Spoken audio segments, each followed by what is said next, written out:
Brody Carter is following this story. Brody, what do we know about the operation that took out al-Qaeda's #1? Caitlin, a senior White House official says this counter-terror operation took more than a month to plan and execute. Now, we know al-Qaeda leader Ayman al-Zawahri. He was hiding in a safe house in the Afghan capital of Kabul, which is a breach of the agreement signed by the Taliban, promising not to harbor terrorists following the U.S. withdrawal from the country. Nearly 3,000 people were murdered in the terror attacks on 9/11. 21 years later, the U.S. government is still hunting those responsible. No matter how long it takes, no matter where you hide, if you are a threat to our people, the United States will find you and take you out. Sunday, the man who led al-Qaeda following Osama bin Laden's death in 2011 died in a drone strike ordered by President Biden. He made videos, including in recent weeks, calling for his followers to attack the United States and our allies.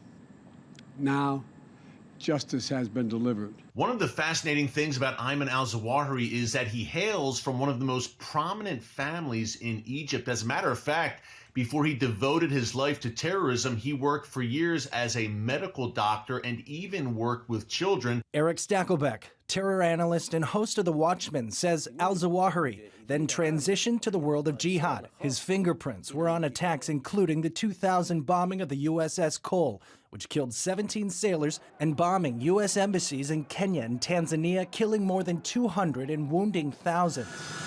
This strike inside Afghanistan comes a year after the chaotic U.S. retreat from the country. My fellow Americans, the war in Afghanistan is now over. Still, analysts like Stakelbeck worry our absence left a vacuum likely filled by various terror groups. The terror threat is not over. Because of that hasty withdrawal will once again become a terror safe haven is very real. As U.S. intelligence keeps a watchful eye on the region, many wonder what's next. Who is the successor to Ayman al-Zawahri? Who is the next jihadi to lead al-Qaeda? And right now, the prime candidate appears to be a guy by the name of Saif al-Adel. Now, like Zawahri, he is an Egyptian, but the interesting wrinkle here is that he currently lives in Iran.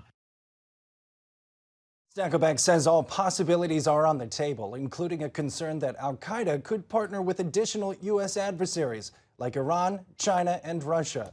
Caitlin, back to you.